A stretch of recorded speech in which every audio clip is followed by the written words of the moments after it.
जय जिनेन्द्र। यात्रीगण कृपया ध्यान देवें, जिनदेशना यात्रा संघ में आपका हार्दिक स्वागत है और आज एक मंगल तीर्थ की यात्रा का आनंद उठाएं। हम आपकी सुखद तीर्थ यात्रा की मंगल कामना करते हैं। जय जिनेन्द्र।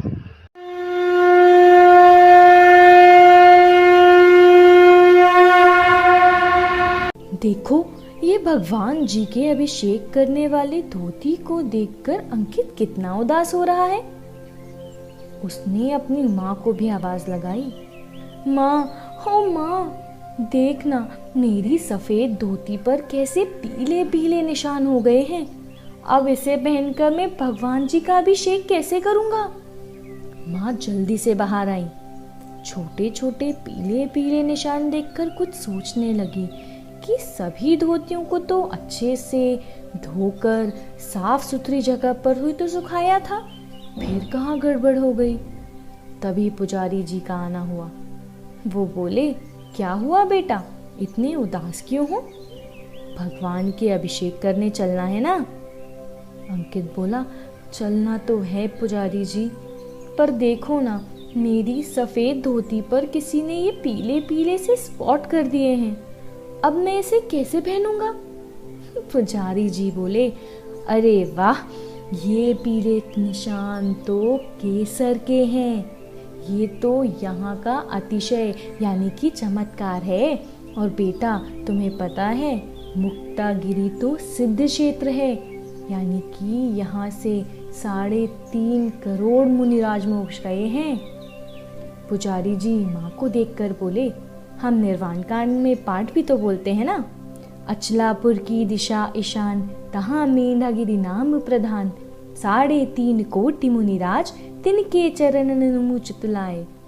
इसका मतलब है, हम सभी उन 3.5 करोड़ मुनियों को या संतों को नमन करते हैं, जिन्होंने पवित्र नगरी अचलापुर के उत्तर पूर्व मेंढागिरी से मोक्ष प्राप्त किया है। ऐसा कहा जाता है कि लगभग 1000 ईयर्स पहले यहाँ पर पहाड़ पर एक मुनिराज ध्यान में मग्न थे, तो उनके सामने पहाड़ी पर से एक मेंढा यानी कि एक भेड़ गिर गया और वो इंजर्ड होकर मरने जैसे लग रहा था। तो मुनिराज ने उसे नमोकार मंत्र सुनाया।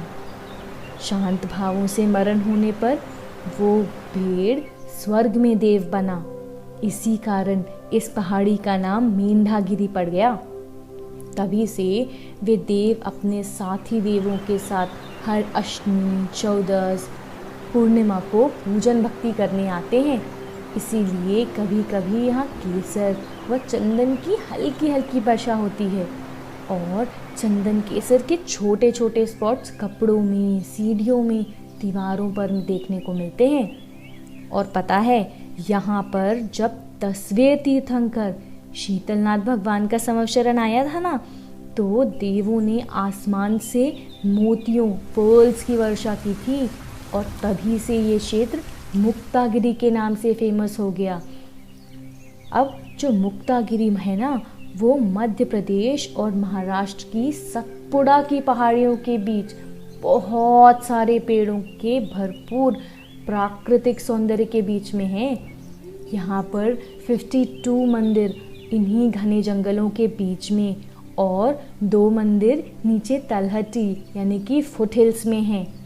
सभी मंदिरों में 15th और 16th सेंचुरी की नक्काशियाँ हैं और यहाँ पर पाशनाथ भगवान, पद्म प्रभु भगवान, शांतिनाथ भगवान और अरेनाथ भगवान के ऐसे सुंदर सुंदर मंदिर हैं, जहाँ पर शेर, चीता, तेंदुआ और जहरीले सांप अक्सर मंदिर में और उसके आसपास भी दिख जाते हैं। पर आज तक किसी भी तीर्थयात्री को उनसे कोई परेशानी नहीं हुई है, मानो वो भी भगवान के चरणों में शांति प्राप्त करने आते हों।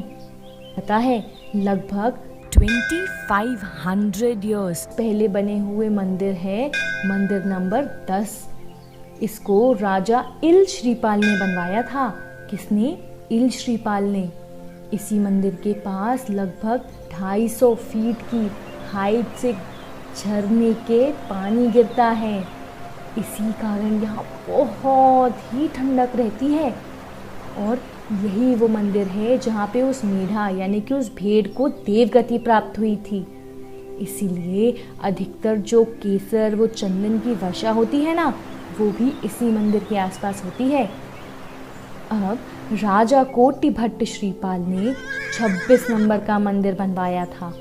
उन्हें पता है, रात में एक सपना आया कि अचलपुर, जिसे पहले एलिचपुर कहते थे, वहाँ के तालाब के किनारे से पार्श्वनाथ भगवान की प्रतिमा है, उसे मंदिर में स्थापित करना चाहिए।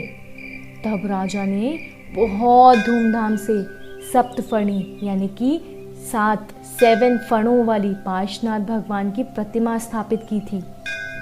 और सम्राट श्रेनिक बिंबिसार ने 40 नंबर का गुफा मंदिर बनवाया था। इस मंदिर के खंभों एवं छत की नक्काशी देखने लायक है। इसमें अजंता एलोरा की गुफाओं की झलक आती है। पता है, अराउंड 1928 में 1928 में अंग्रेज़ों के शासन में भी यहाँ एक ऐतिहासिक फैसला हुआ था। ऐसा आज तक कभी भी कहीं भी नहीं हुआ है। तो स्वर्गीय श्रीमान नत्थोसा पसूसा कलमकर, श्री मोतीखंड एवं श्री गेंदालाल जी बड़जात्या ने यहाँ की पवित्रता को बचाए रखने के लिए ये पूरी की पूरी पहाड़ ही खरीद ली थी, क्योंकि 3.5 करोड़ मुनियों की निर्वाण भूमि पर राजा महाराजा वो सब जूते चप्पल पहनकर शिकार के लिए आने लगे थे। अब आप भी सोचो, इतने सारे अतिशय वाले सिद्ध क्षेत्र जहाँ से 3.5 करोड़ मुनिराज मोक्ष गए हैं, हम सबको वहाँ के दर्शन तो ज़रूर करने चाहिए।